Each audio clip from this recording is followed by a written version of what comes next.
Hello, everybody, and welcome to This Week in the Tech Boy podcast. We have so much to get to today, from the Super Bowl and the national anthem. We also have to talk about some tech trends in chat messaging and people, and also some new SSALTW politics that just got unveiled due to a discussion with Christy Lamont, which had the greatest marketing campaign of all time. LIE, lying to her, and getting her to say that I lied to her. Then I said that, well, whatever happened, no one cares. Here's a screenshot of what you said, and then we got more people to care about SSALTW. So yes, greatest marketing strategy of all time. You're welcome, Christy Lamont. Anyway, here is a video, and I wanted to show you guys this video because I've been thinking about this all the time. Like, I think that sometimes, like in TV and movies and et cetera, it can be sometimes hard to tell if someone is an actual teenager versus if the actress is playing a teenager. It's more so for girls than for boys. But you can see here, like, girls can have all these different types of looks, right? And people talk about that this theory of black girl magic, which obviously doesn't exist. I don't believe that, but I mean, I think we're about to witness right here is white girl magic. So without further ado, let's turn to the cameras. Let's go. Rockets, red glare, the bombs bursting in the sky, that our flag was still there. Whoa, say, does that star spangled banner She sounds like a banana right there. Oh, the land of the free and the home of the brave. All right, great. So, what you guys witnessed right there was truly impressive. What we just saw right there was this woman, same woman. I thought she got like 4 different people. No, I looked through her channel and stuff like that. It's the same person who just, by changing her hairstyle and whatever shirt she was wearing, changed her entire appearance. And, you have all these kids. I apparently can do this too, right? I mean, it is insane. I've never seen anything like it before. Anything. I'm astounded. I'm astounded by what we just saw there. How? How does someone change like that? And when you see in TVs and movies, you have like these 24, 25-year-old women playing 16, 17-year-old women, and they anyway, they look like they look like they actually look like 16, 17, 18, 19, whatever they're supposed to be playing, your old women. And you have all these people. They look the exact same. Like, how are we supposed to tell? How are we supposed to know? We have to look it up. Like, I believe Pot wins, and they did tell me that they filmed the show in 2020, not 2024, which is nice. They have this like college freshman girl. You look her up. She's 31 right now. So in 2020, she might have been. No, the show came out in 2024, so she might have been 31 in 2024. So 4 years off that, she's 27, maybe even 26 if she didn't have her birthday yet. How does a 26-year-old play an 18-year-old? Like, do you guys have some sort of talent where you can, like, be aged by 10 years? I mean, it looks like apparently girls stop aging at like 18. You at 18, you can age up, you can age down, whatever, for whatever part you're about to play. This doesn't really work on men, but what are they doing? And also this woman, right? We always talk about how there's this meme like, oh, women live lives on easy mode, right? And you can say, oh, well, no, women don't live lives on easy mode. Apparently, influential women do. Like, this is actual privilege right here. Okay, this woman, she's a decent singer. She made one decent song, whatever, right? But that's not all of her content. Okay, or not even most of her content. Liv Swearingen is 26, I believe. 400 million subscribers here. And let's look at her most popular videos. And yes, they are funny. But are they deserving of the thousands and thousands of views? I mean, I think she deserves them, but I will think that there's some type of privilege that's going on here. Not like white privilege or anything. That's a scam. It was just like the whole woman live life on easy mode. Yeah, maybe that is potentially possible. I mean, let's look at this. Letting the person in front of us control our lives. 242,000 views. Eating fast food the entire day. 260,000 views. Try not to laugh.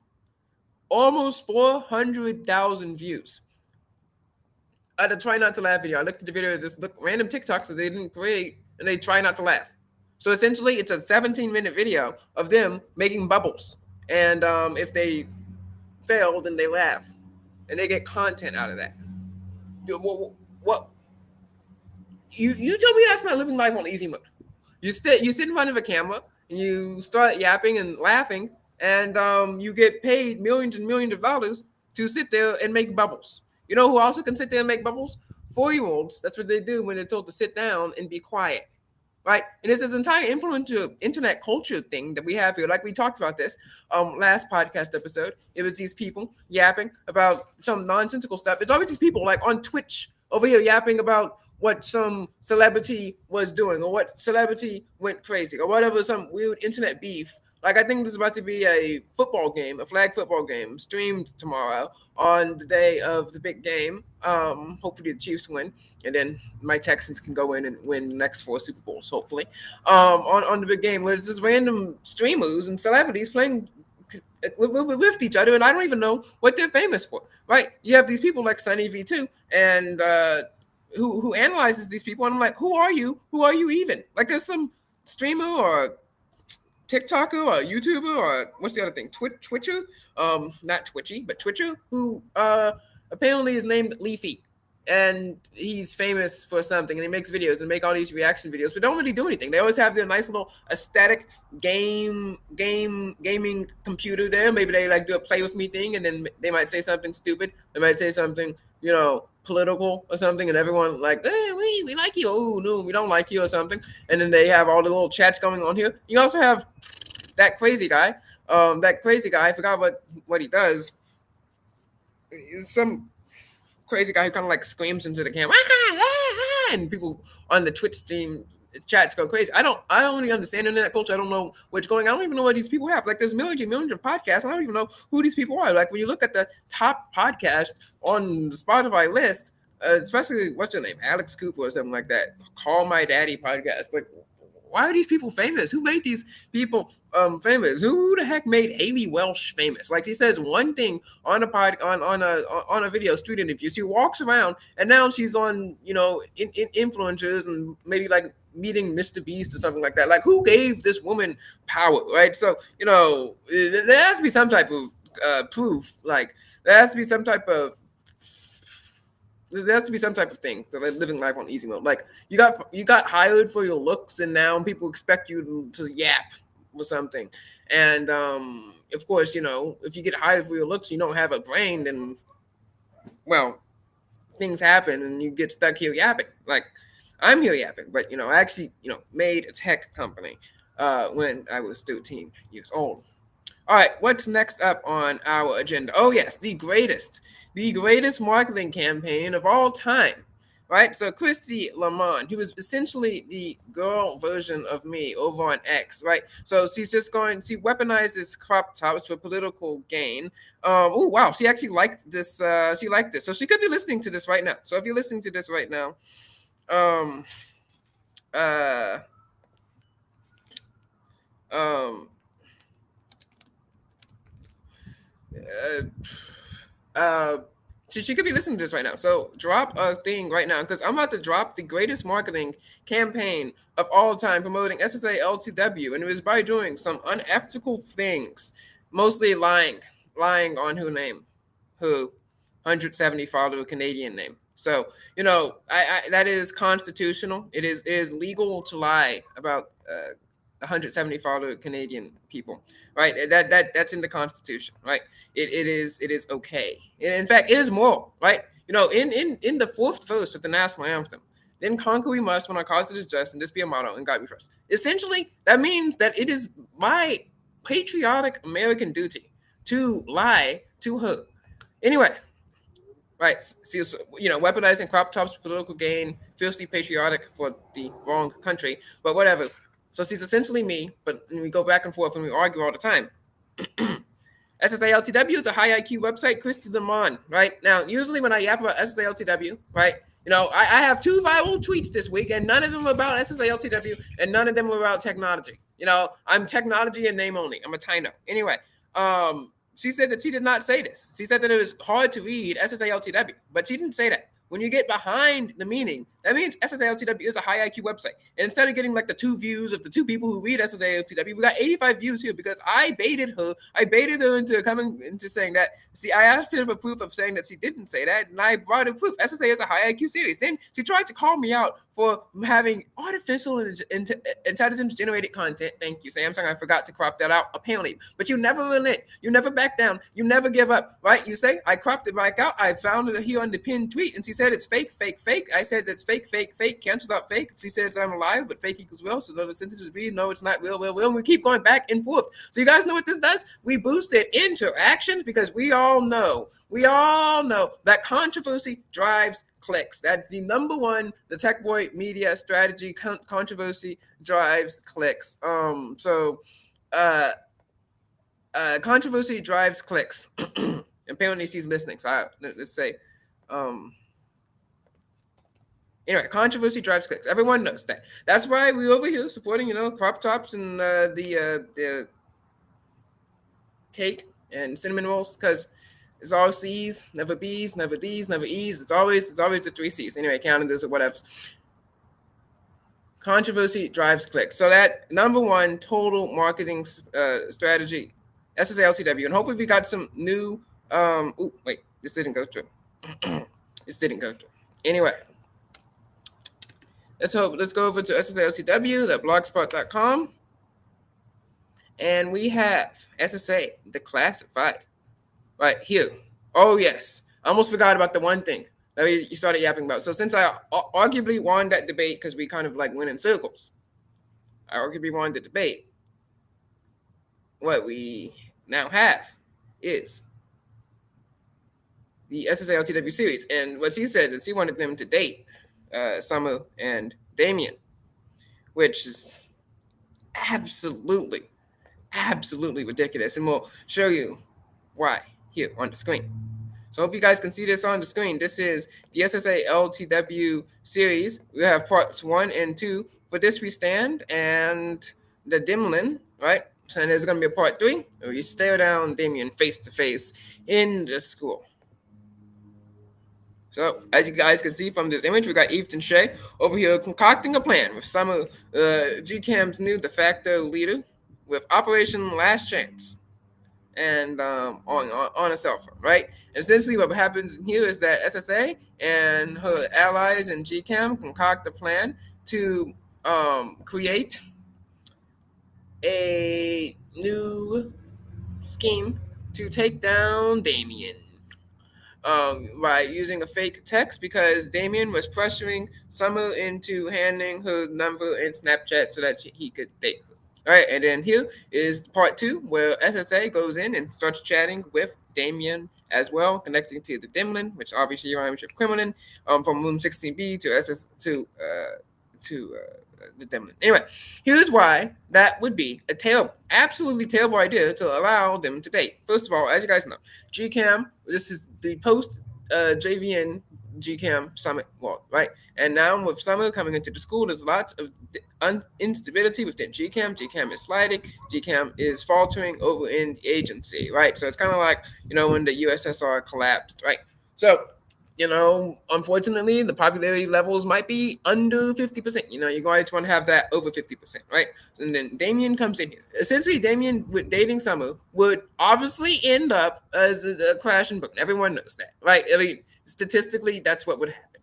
All right, which would cause an invasion. It would literally that would literally be an invasion of GCAM. And you're say, well, no. See, look, you wanted to invade GCAM. Yeah. Well, see, I was going to invade GCAM for the good of SSA and for the good of the school, right? Which would have saved the school, right? Damien knowing that would have exerted, a coalesced influence of 10th grade in the basketball team over into GCAM's more isolationist tendencies, right?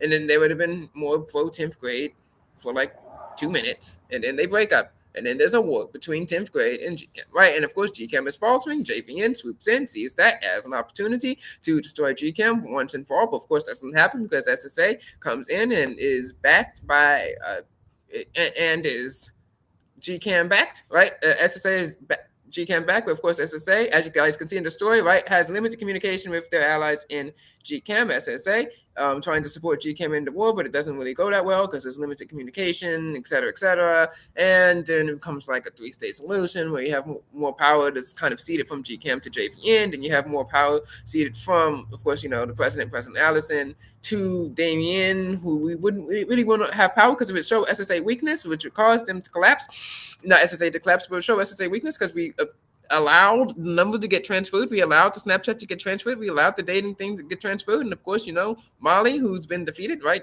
Valerie left. So whatever. Molly, who's been defeated, who can come together and, start doing a whole bunch of weird and random stuff. So now, and again, greatest marketing strategy of all time because it just got reposted. Anyway, this is the greatest marketing strategy of all time. Right? So Christy Lamont is obviously an asset of Molly. An asset of Molly. Because that's what she wanted to happen. She wanted chaos. And we cannot have that. So anyway, greatest marketing strategy of all time. Asset of Molly, etc., etc. All right, now let's get over to our tech commentary for today. This is why Damien and Summer, we had to prevent that because it was SSA's sworn duty to uphold the constitution of the school. It was our sworn duty to protect the GCAM. We were like essentially the NATO of the school, and we could not allow that to happen. Now, let's talk about one more thing over in tech world, and that is Livy, who's I think Livy is a what does she do again? I forgot. Oh, gymnastics person. Yeah, gymnastics. Livy and Paige Spiranic. Paige Spiranic. Anyway, Paige Spiranic, who is a professional golfer. Now, you may be wondering why I'm talking about random gymnasts and golfers, on the tech podcast, but that's because there's this platform that they are on. Let's see, I forgot what it's called. Paige Spiranic.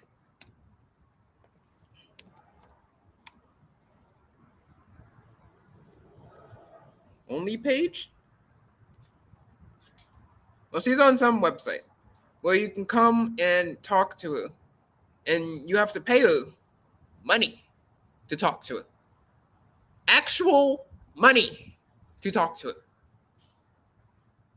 Apparently, there are these websites where let me see if I can find her. Passes, that's what it's called. Passes. So Passes is a platform safe for work. Okay, it's nothing illicit, where you can buy images of people. You can buy access to chat with people, except all.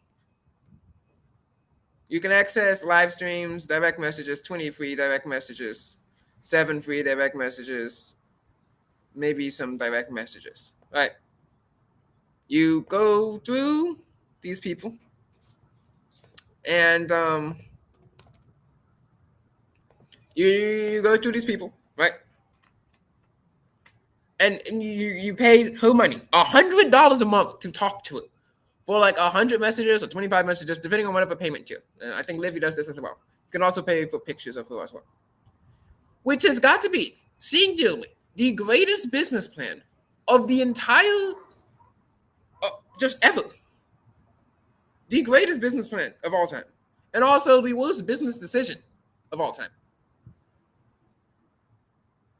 Okay, if people are that desperate to talk to someone that they will pay you $100 a month to get a set limit of direct messages from you, then I say, by all means, go set it up. Do it. But people, why are you that desperate? First of all, why on earth are you paying for pictures? Why? Why are you paying for pictures of someone? Why? Okay, now allow me to introduce you to this great and powerful website that is free Starts with an I, ends with an M. Instagram. Instagram. You can find pictures of people there. You might say, "Oh, I don't know how to do the searches," or etc., etc. Yeah, I'm pretty sure you can figure out how to do the searches. You can say, "Oh, I want to find pretty people, so pretty people." I don't know how to do that search, but whatever. Figure it out, right? Someone can figure it out, and maybe heck, I'll sell you that search term. I'll figure it out. Sell you the search term for $50. Great, you got your search term. You saved money. And also, Paige and Livy, guess what? They also all do have Instagrams as well. So why are you paying for pictures? Okay, why? It's utterly ridiculous. Also, paying someone money to talk to you, in you do realize that you're not the only person who's paying this. Apparently, right? If you were the only person who's paying this, she'd be broke, right? She wouldn't have any money, right? $100 a month is not going to be enough to cut it. You have hundreds, maybe even thousands of people. I guess lonely, friendless people who don't who apparently also very rich, who can afford to pay someone $100 a month, basically a year's worth of Disney Plus, to yap to some girl who does not care about them at all. I mean, it's impossible to care for 1,000 people at once. You probably get their names mixed up. But this woman sits here, and especially with chats, you don't even know if they're true. It's not like you're paying her for any like specific talent. You're not paying her to learn golf advice. You're not paying her to learn gymnast advice. Only a few people are doing that. No, you're paying her to talk to someone.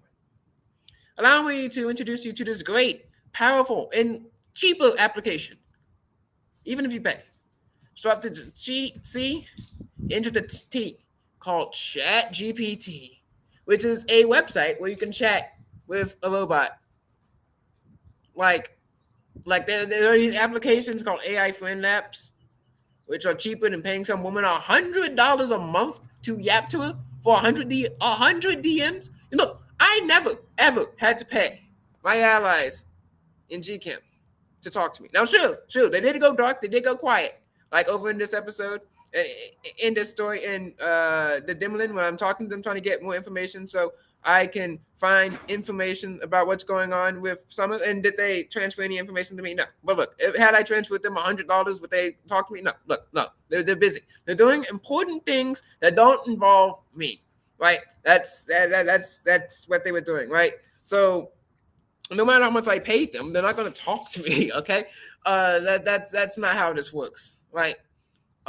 Also, we'd run out of money very, very quickly as well. And sure, I may not have any real like in-person friends that I can talk to, but I'm not that desperate that I'm going to yap to some random golfer online for $100. Like, I'll just go say something innocuous over on X and then get yelled at by a bunch of anti-Semitic frogs. That's what I do with my free time. Right? USA didn't commit war crimes in World War II. Apparently 37 million people didn't like that. Like, okay? My goodness. Like, bro, do you swear allegiance to Germany or something? Absolutely ridiculous. It's sad. It's so sad, right? And that's why I go around and troll random people, Canadians, on the internet, and get them to promote stuff, and also argue with them about crop tops. Because obviously, like we know, we use crop tops here as a political weapon, right? We, yeah.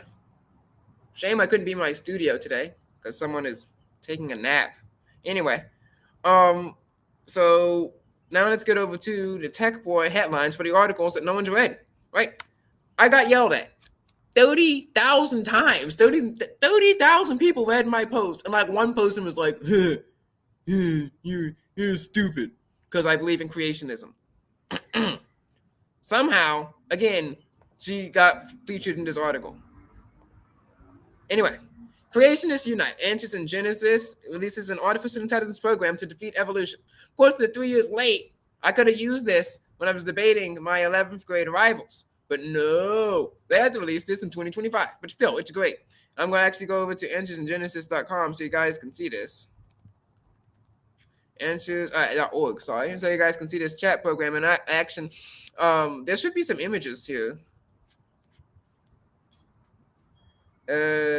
So anyway, this doesn't really do anything, right? It's all evolution. It shows you some parts on like like you ask it, why is evolution bad? You ask it about radiocarbon dating, etc. I think I posted some images of it, right?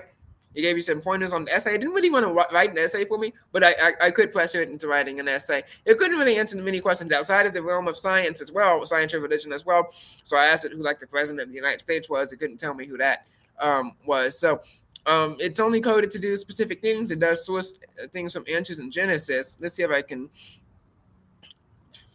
get the chat up here on the log. But for anything that's theologically gray, like crop tops, man, we keep yapping about crop tops. Like here it is. Like a professor asked about crop tops and where it stands on modesty. It doesn't. He gave me a got question stuff running around. It doesn't cite got questions, which it just doesn't condemn, doesn't condone. So it's obviously fine. Yes, my vote was obscured by foreign interference. Anyway, nonetheless, I asked about female pastors, another hot topic Christian issue. Nothing. It just gave me a something, flip flop. But then I asked it about the age of the earth, obviously 6,000 years old. Finding Bible verses that would prove about the age of the earth, obviously 6,000 years old. So it doesn't solve any gray areas on modesty, women fasters, or Calvinism, which is literally 90% of religious debates over on X. Oh wow, we got a chat here. Does Jesus? Yes, he does. In fact, we could actually go ask the chat. We could actually go ask the chat there. So useless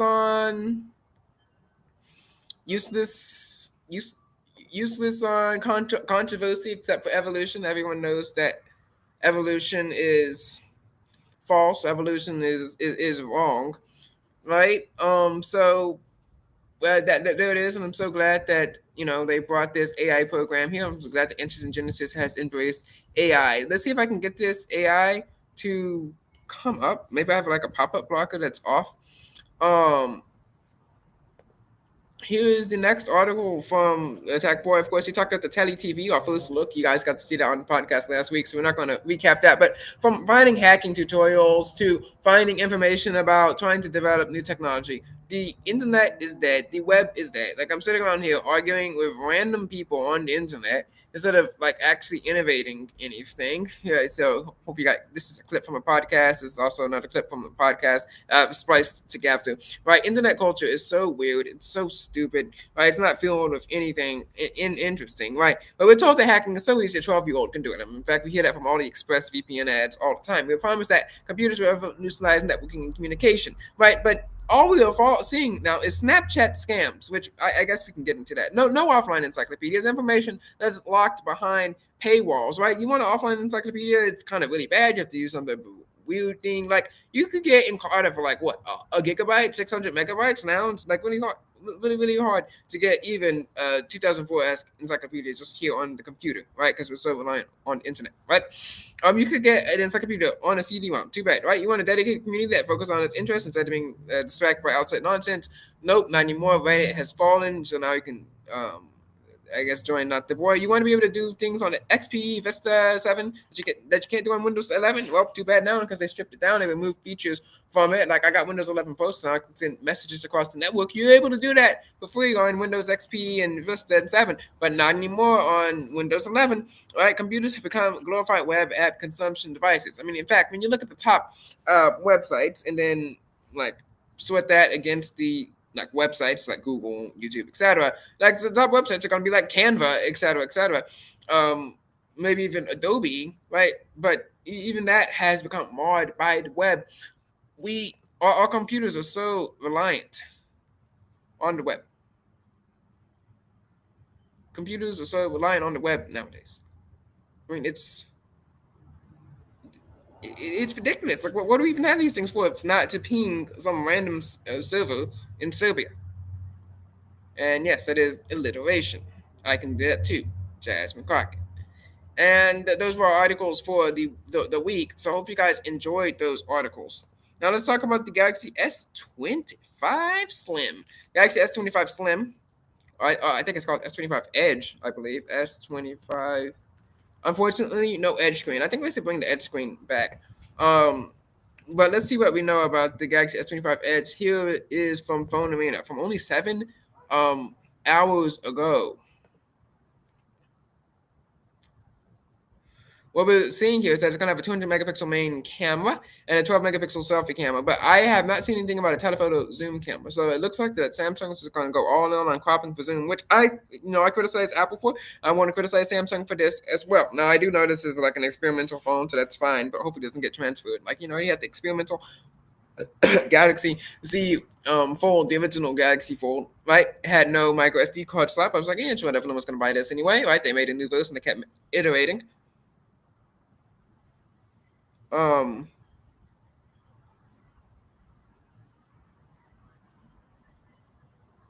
they kept iterating, right?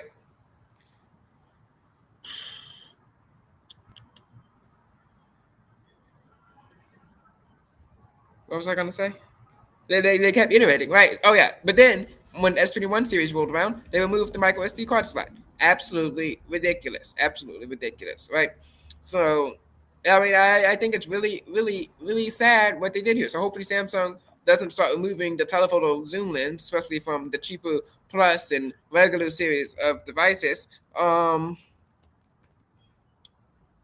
To save money with like a 200 megapixel camera. I mean, they've already removed features from the Bluetooth S Pen over on the Galaxy S25 Ultra, which means my S Pen is more capable on this phone than it is on the S25 Ultra, and that's ridiculous. Absolutely ridiculous. And I think it's really sad and it's unacceptable here in the Android community. People with iPhones can accept that, but not people with Android phones. We should not accept that. We should never accept that. All right, here you can see it's gonna have armor aluminum, Wi-Fi, Bluetooth 7. I don't really understand like what's like nothing groundbreaking to me here. You're not curving the glass. You're not putting like a micro SD card slot back on the phone. You're not trying out some type of new camera technology, right? Uh, like it's just thin, which your phone is not a person. You're not trying to hug it, okay? And people are going to put a case on this anyway. So does anyone really care about being skinny on a phone? Like my case is super duper thick, and my phone is skinny enough. I would prefer Samsung to invest their R&D on trying to figure out if they can fit a micro SD card slot back into their phones. It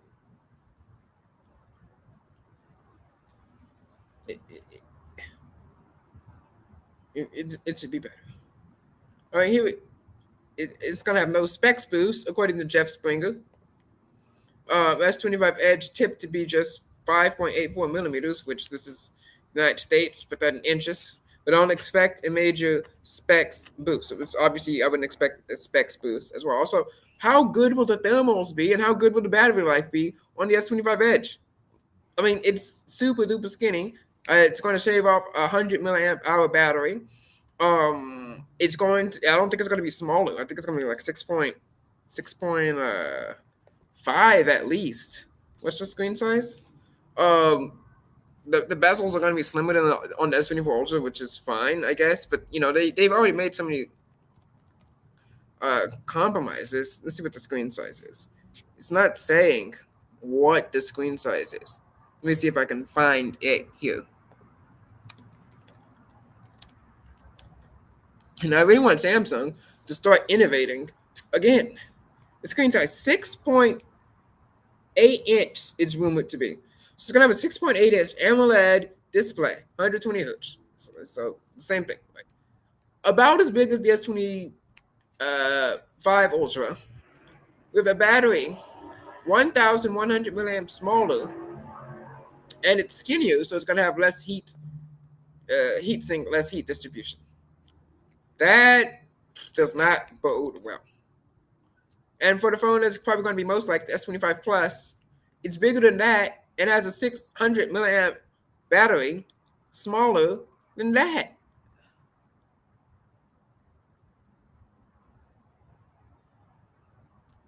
I, what is Samsung thinking? Like the only phone that I can think of that comes close to that would be the Galaxy Z Flip series of devices, which has the advantage of having a flipped cover screen, which means you can use a screen that's half the size as the regular screen when you need to. So it's only powering, you have a smaller battery powering a fourth size of the screen. Like you can send text from there, you can take your selfies, you can even play some games, check your email. But if you really need to, you can open up your phone, web browse, type out a longer message. Also, take some photos and play, actual video games.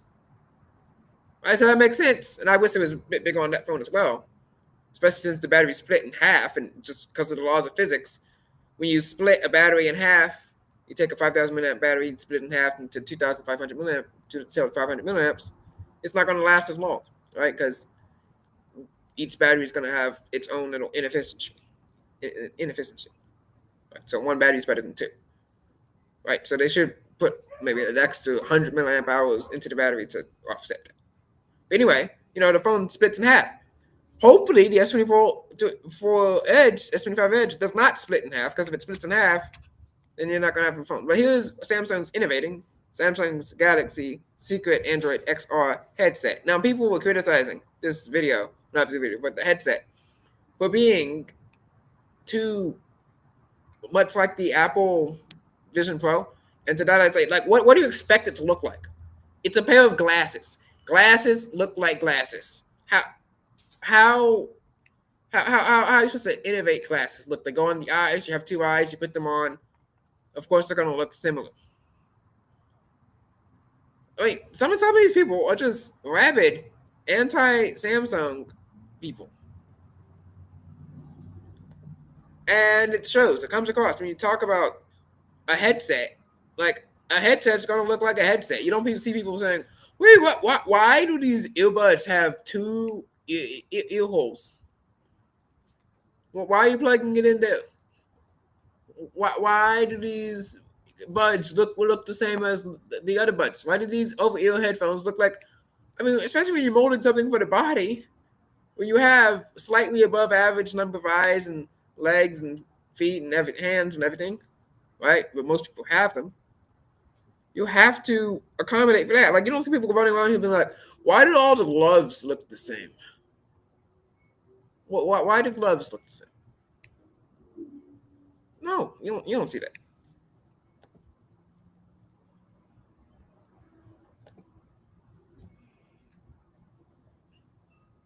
Oh, you guys can hear this. Is it playing? Oh. So Samsung has just recently started teasing this unreleased prototype VR headset called until now. So welcome to your exclusive first. This is the first look of what it can do. Also, I really wish that they would focus more on glasses and not on headsets, because I think these headsets are better suited for gaming, maybe using a desktop operating system, even though we don't even know what that is for anymore. Like I said, all these computers are always being used for the web.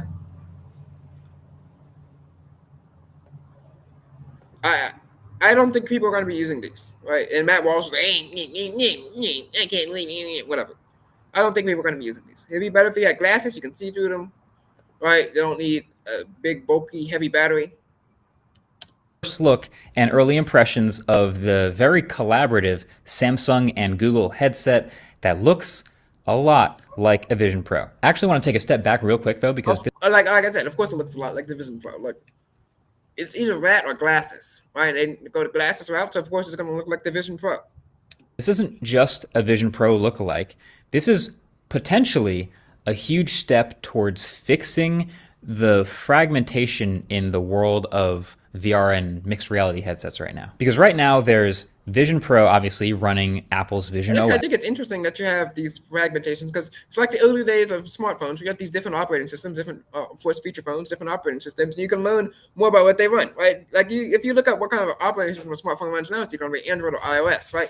But when you try to go find out, and this is another problem with the internet, you can't really find out what these old systems are running. Like I have a radio, right? It has a little digital display. It can play a CD.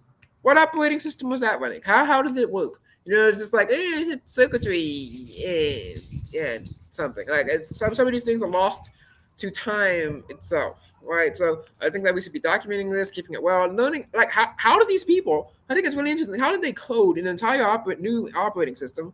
Right, because most of these phone people are trying like the light phone. It's based off of a skin of Android, right? They don't make their own operating systems. Like the Ghost phone, it's blocked in that. There's something that based off of Google Pixels. They just took Chrome off the device. So, yeah. There's the Meta Quest running Horizon OS. And those major ones will probably keep running those. But then there's the world of all the other headsets out there. And we just saw CES. I mean, what headsets is he talking about that have actually made it to market? I mean, yes, they have flying cars there, so that means nothing. There was a lot of other headsets around just popping up left and right. And what software should they run? So this is the first Android XR headset. So it's a pretty deep collaboration between Google. But probably it's been better if they kept the phone-powered headsets. Right, our phones are so powerful now. Right, like they had these running off of Galaxy S8s. Right, our phones are so much more powerful than the Galaxy S8 now, which is actually running Galaxy AI, which just goes to show how it's just cloud-based. Right. In fact, the Galaxy S1, I challenge someone right now to get Galaxy AI running on the Galaxy S1. I'm pretty sure that's doable. And apart from it might be a bit slow, it will work, right? Samsung's AI advantage is only good because it's running off of Samsung cloud servers, right? It's nothing that has to do on device. Samsung is essentially trying to sell phones that have like a key to access the services for free. They're trying to sell software that's sitting there on their computers. It would be impressive if Galaxy AI could do those calculations on device, which they should be able to. When you get 12, 16 on Galaxy S21 Ultra gigabytes of RAM, you got oodles and oodles of storage that you can be putting this on. And people are just using these machines to talk text and look up their favorite websites, Instagram, X, Snapchat, etc. And only a few people like Livy and Paige Sporanic are actually making money off of that. I don't make money talking to people, right? I probably would have to pay people to talk to me, right? No one's paying me money to talk to them. And in fact, I'm pretty sure people will pay me more money to shut up than they would to talk to them. Right? I'm probably an annoying person. Like no one actually like 90% of comments over here on X is just shut up, go home, sit down. Right? I mean, even when you look at poll results for me, 80% of people think I'm stupid. So I'm pretty sure these people would pay me money to shut up. They would be like, he never exists. Delete his account. They would be lining up. They would line up and pay me money, right? And Samsung, think of it as like the Nexus or Pixel, but for headsets. It's a huge baseline amount of software. It's an OS with tons of features that give it a really high baseline for functionality, and then some example hardware to show it all off on. Now, again, this is technically an unfinished prototype that they're showing me, so it could still have a few tweaks and things that they changed before the end, but Samsung has also made it very clear that it's intending on shipping it this year. So I feel pretty good about evaluating what they've put in front of me, and it's honestly pretty solid. Does it look like a Vision Pro from the front? Yes, of course. I mean, it's got the light-colored fabrics, obviously. It's got the huge reflect. I mean, if it was like dark, like black, people might be like, "That's not good. That's scary. It's dystopian." So I think having light-colored fabrics would would be better. Glass piece at the front, although there is no screen showing your eyes on the outside, so that's a nice difference. I actually posted this on Twitter, and half of the comments were like, oh, you're making another Vision Pro video, because it just looks so similar. The way the removable forehead rest looks is definitely inspired. And there's also another removable magnetic light shield that you can easily drop in the bottom to block out more light or keep it off for more peripheral vision. But then the back borrows more from the now discontinued Quest Pro. What is it actually borrowing? Like, it's a headband that goes on your head. Well, where else are you going to put it? You're going to suspend it from the sky? Like, that works on commercial VR that I've played with before. That's not going to work on, personal VR that's supposed to be able to walk around, sit down in. I would say, with this sort of cup on the back of your head plus a dial to adjust how snug it is. I found that with this setup, basically most of the weight or the pressure now is on my brow above my eyes, unlike with the Vision Pro, it was more below my eyes because of the way it sort of sagged. So I thought I might like an over-the-head strap option too at first, but actually don't think this one's going to need it. So then this thin metallic frame at the front has all the computer guts in it. It has the Snapdragon chip. It has these fans with exhaust holes at the top like you can see. Okay. There's a single button at the top right and a volume rocker at the top left. And there's sensors. It's good, like, machined design right there. Sensors and cameras all the way around facing all directions.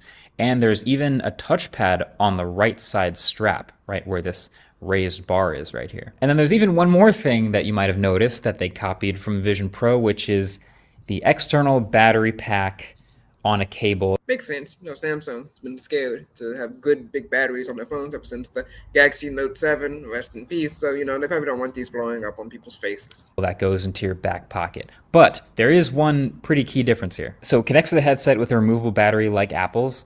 It has a decently long braided cable like Apple's and relatively small first-party battery just like Apple's. But unlike the Vision Pro, this cable on the battery side is removable and it's just USB Type-C. So you can use this included battery, which has a more secure fit, obviously. But if you want to plug in a bigger battery or whatever other battery you own, then you can do that too. So, of course, that means third-party developers can come in, they can get those dimensions and make their own bigger battery packs as well.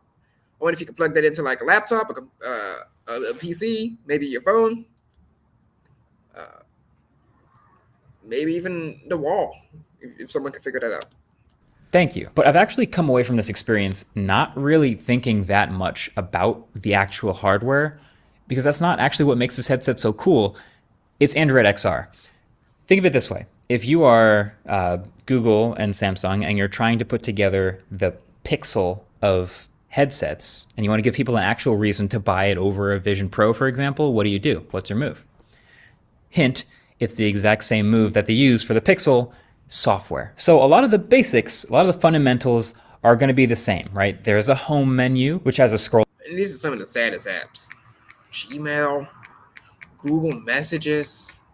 List of all your apps, plus some quickly accessible settings and recent apps. And then that file manager. Samsung does software better than Google. Hot take there. Instead of a digital crown, you can always go home by hitting the top button once, or do this hand-tracked gesture to quickly get back there.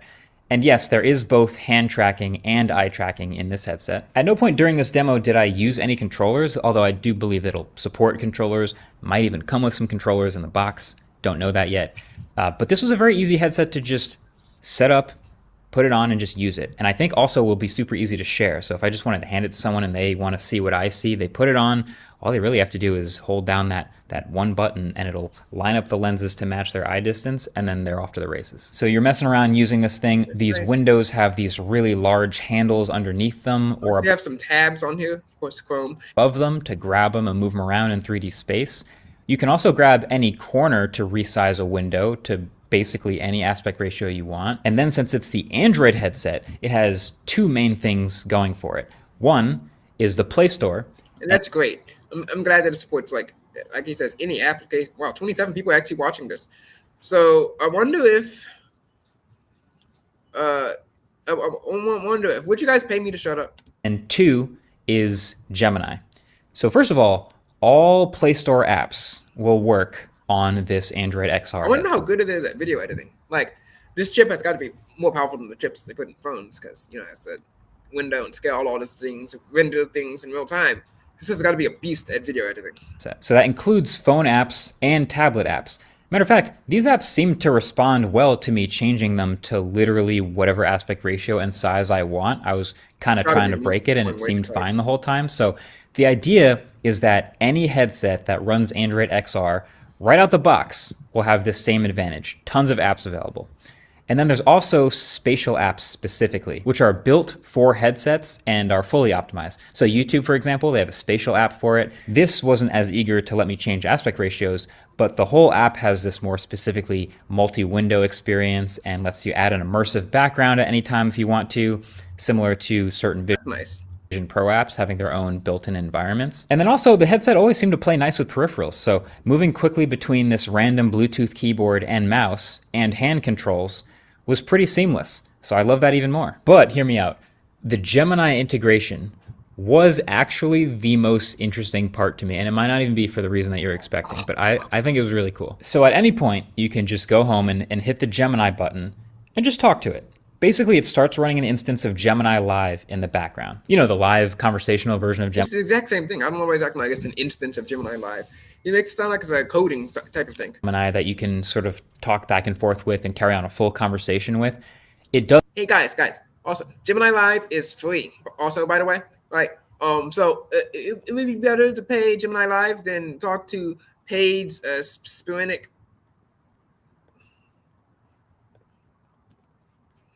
Okay, so Gemini Live is free. Paid Spirinic is $100. Talk to Gemini Live. Does that in the headset, and also Gemini is multimodal, which in the headset he's holding an S25 Ultra, by the way, with the curved edges. Means that it can see everything that you're seeing. So you can ask Gemini about something that's just in front of you, and it can give you answers just like as if you'd taken a picture of it with your phone. So it can translate signs or answer trivia questions or just tell you about what you're looking at, etc. Can you take me to here? Sure, that looks like Wadi Rum in Jordan. That's interesting. It kind of reminds me of like the Imagination Station. Let me think. Like, yeah, you could point at a place in a book and it would take you. Oh, no, that's the Magic Tree House. But the Imagination Station had this thing where you could like scan in books and then it would create an adventure for you. So that's nice. We have that going for us. One update I would like is for it to be able to subscribe to YouTube channels and like videos, but it doesn't seem to be able to do that yet, so you have to do it with your mouse and keyboard. Whoa. So that was cool, but Gemini can also navigate the UI for you. So it was able to move around windows, organize my windows for me, close a bunch of windows, and then it can actually move around inside of apps. I believe this would just work with spatial apps, but I was having a lot of fun messing around inside of Google Maps and just jumping around to different places just by talking to Gemini, and then occasionally Google Assistant is sometimes better than Gemini. Kind of sad that they forgot all about Google Assistant. Selecting things with a pinch. And Gemini would know how to search for things. It would know how to use a search box. It would find things in maps, switch the UI from street view to the zoomed out view. It could do all of this. It's kind of slow. Like, what is this lag? Come on, get moving. Voice. And that saves a ton of moving my hands through the air to the point where it was pretty significant. Hey, Gemini, take me to the South Mountain Reservation. I can do that. And then there's also built-in circle to search in real life. It was a little buggy when I was playing with it, but the idea is really cool still. So if you hold down the top right button on the headset, it plays a little animation, and then you can pinch your fingers together and just circle in real life whatever you want to search. And it pops up a window exactly the way it would on an Android phone, and Google searches that thing, and it's so sick when it works. It seems so obvious for a Google headset, but yeah, I'm glad it's actually here. Now, it is still Gemini, which is to say it's not perfect. I mean, Google Lens is on Android phones too, so I would expect this. Everyone's acting like circle search is such a great thing. You could always search on what your screen was, but it is a nice little shortcut. It's still lacking a little bit of functionality from Google Assistant, right? And I talked about bugs, like there's an awkward bug where if you circle to search, but then your hand is in the circle, it takes a screenshot of your hand and searches that. So they got to figure out a way to instruct people to circle the right way. But This is still a massive difference versus the Vision Pro, which has no Apple Intelligence features, no AI features at That's all, embarrassing. and probably won't be getting any anytime soon, it looks like. And I just feel like using these headsets for a long period of time, I've noticed there is a good amount of fatigue. Which that's why I think we should do the glasses. Warren Bagnell thinks it's to do the glasses, and also provide more outlets. Right? They'd be tons cheaper, 200, maybe $300. Right? I think Xreal has one. Let's go look at these Xreal glasses. They'd be tons cheaper because they provide the offer the processing power and the battery to the phone. $599. Here we go. $197 on Amazon. So it's either this guys or your stickers. What do you guys want? Xreal AR glasses or scam stickers? Anyway, Xreal AR glasses. You plug them in. They work with anything, right? There's no operating system. You plug them in. You can game. You can use Dex or Motorola Ready 4. You can watch movies on it because like people aren't gonna even work like typing up. Well, I don't know what kind of computery work that people still do nowadays, but I mean it's compatible with the iPhone, with USB-C. It's compatible with the Android phones. Compatible with Windows MacBooks. Right? It shares your screen with them, and you can then see. You can then see what what what you're doing there on native developed devices. Even the one that's $599, that's still half, maybe even three times more less expensive. I mean, the Apple Vision Pro was $3,000. $3,000. Let me say this again: $3,000. That's how much the Apple Vision Pro is. Xreal, $200, $600, tons cheaper. And it's going to be using the native processing power of your device and the native battery of your device, the device that you already own, right? No one has an Apple Vision Pro that doesn't have an iPhone. In fact, you need an iPhone to set it up, right? I presume that you're going to need one to set this up as well. And even if you don't, if you're able to afford a $2,000 headset, then yeah, obviously you have a phone, right? You can afford a phone, right? This isn't going to be like some type of phone alternative for people who can't afford phones or whatever. This device is going to be a very expensive device. Two, three, thousands and thousands of dollars. Let me show this back onto the screen. Right, so it'd be much cheaper and better if they just offloaded the processing power and the battery to the phones they already sell, and they could then market that as saying, "Hey, guys, look, we can do this with our phones, and that's why you have 12 gigabytes of RAM and the Snapdragon 8 Elite chip." From the tiny, touch targets and the pinching and just moving your arm around a lot, it's a small thing, but it's a lot more than a mouse and keyboard. There's just a lot more arm movements.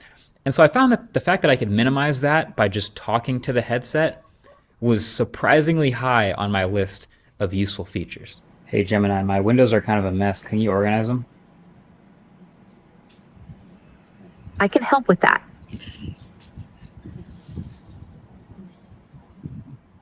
So my takeaways from my couple hours here, I could judge things like display quality and field of view, which were both fine, by the way, not remarkable. It had pretty good sharpness, much better than it So looked. it's probably going to be a bit cheaper because everyone lauds the Apple Vision Pro's display. Of course, I went hands-on with it before. I did the 20-minute demo in the Apple Store, and display quality, it didn't look good to me. It didn't look good.